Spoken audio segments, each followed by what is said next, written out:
What I'm going to do next is I'm going to box the corners to square off the bottom of the bag. You do not have to do this if you want a long, thin bag for slipping papers and folders and that sort of thing into, then this will work without the boxed bottom. However, boxing the bottom here will give us some width on the bottom of the bag for carrying bigger things. So the way that I'm going to do that is I'm just sort of finger pressing this bottom fold just so that I can see where it is when I unfold this.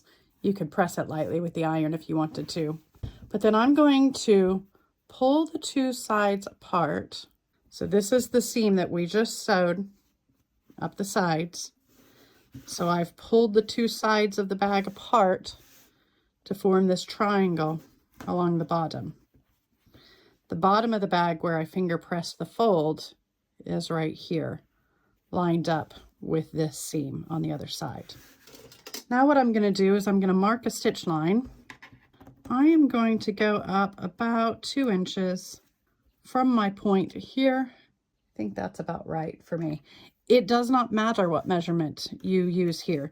If you come up higher, you will get a bigger bottom to your bag. If you go down lower, you'll get a narrower bottom to the bag. Coming up here about 2 inches is going to make the bottom of my bag about that wide. That's about right for me. So I'm just going to mark that and then across.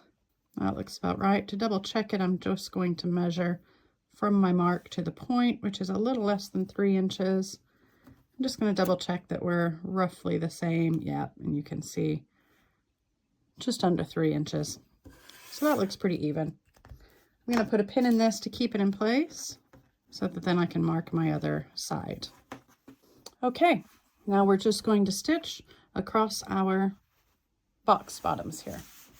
So there's our boxed corners. Now to give you a little sneak peek of what that's going to look like when we turn our bag right side out, we will have these nice boxed corners on the bottom of the bag that give us some width along the bottom of the tote bag. That's the reason we did that. Okay, so the next step is going to be to trim these now.